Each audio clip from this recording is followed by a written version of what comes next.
Hi mga kaswisi! So nagbabalik po ako ulit sa aking YouTube channel. Ayan, so nandito na naman tayo sa ating episode for today.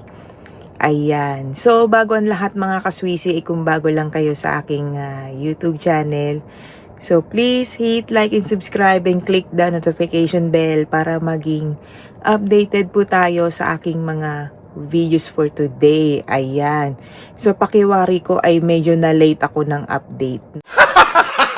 Gago! About sa pasahod sa bansang Malaysia, no?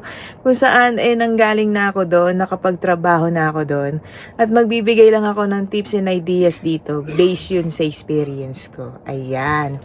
So dito mga kaswisi, dahil 2026 na ngayon, so maraming changes na nagaganap, at masayang masaya ako kasi alam mo yun, kung ang dating sahod namin nung time na nung nandun ako sa Malaysia way back 2020 mga kaswisi, talagang 1680 pagka may day off.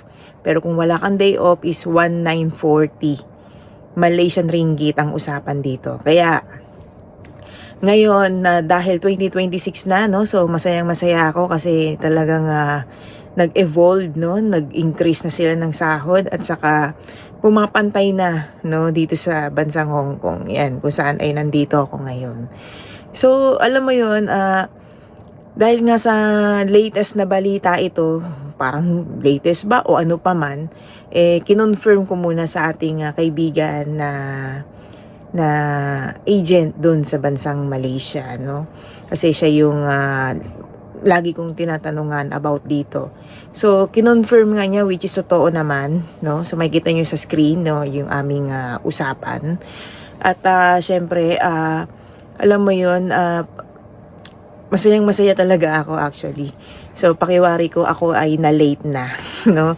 So dito mga kaswisi, no, sa mga first timer na gustong itry ang inyong kapalaran sa bansang Malaysia. Syempre pagka sinabing Malaysia, ano yan parang nakakaramdam ka ng takot, ganyan. Pero pagka sahod ang usapan natin dito, talagang mapapalaki yung mata mo dito. Kasi kung sa Saudi lang naman din ang pag-uusapan, sa Malaysia mas malaki ang sahod, no? Yun.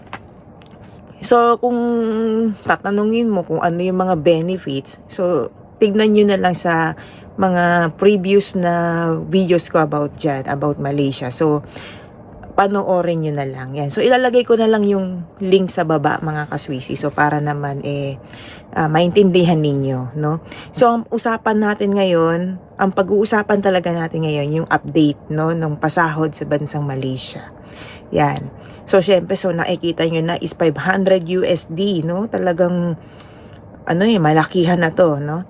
So, pumapatak ito pag pinalit sa pesos, no? So, depende pa rin sa palitan, mga kaswisi, is 30,839.25, no? Base yun sa kalkulasyon ko ngayon kasi pwedeng bumaba ito at pwede ring tumaas. So, depende yun, mga kaswisi.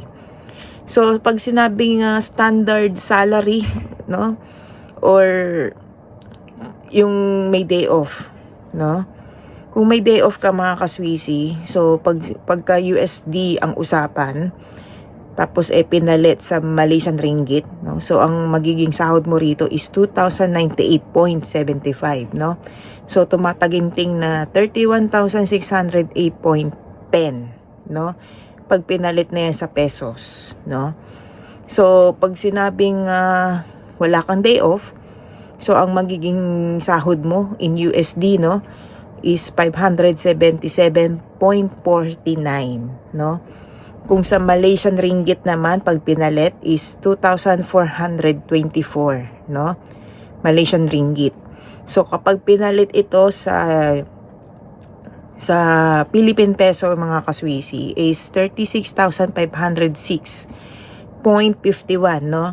Gaya ng nasasabi ko, mga kaswisi, talagang nag-increase talaga ng bonggam-bongga. At saka syempre kapag nagpadala tayo ng remittances natin, so depende yan sa palitan or depende sa ekonomiya ng bansang Malaysia. Syempre maaaring pwedeng tumaas, pwede ring bumaba. So, depende yun, no? Ang kinaganda lang dito mga kaswisi, syempre, kahit wala kang day off, talagang katumbas na ng Hong Kong yung sahod mo. 'Di ba? So, parang wala naman din pinagkaiba. Ang pinagkaiba lang naman is yung bansa lang naman. Pero yung trabaho, same lang din naman. Magsisilbi ka sa kanila, ganyan. Ang difference lang kung anong lahi, 'di ba? Kasi sa Malaysia, tatlo yung lahi doon. May Chinese, may Malays, meron Indians. So, depende yon mga kaswisi. Pero ang mahalaga lang talaga dito is nag-increase yung sahod, no? So, gaya ng nasabi ko sa previous na videos ko mga kaswisi, every year yan nagtataas. So nagkaroon na ng confirmation, no? Kaya yon. So, I hope na nagkaroon ka ng tips and ideas dito mga kaswisi about sa ating episodes yan. About Malaysia. Yan. So, hanggang dito na lang ako mga kaswisi. Bye!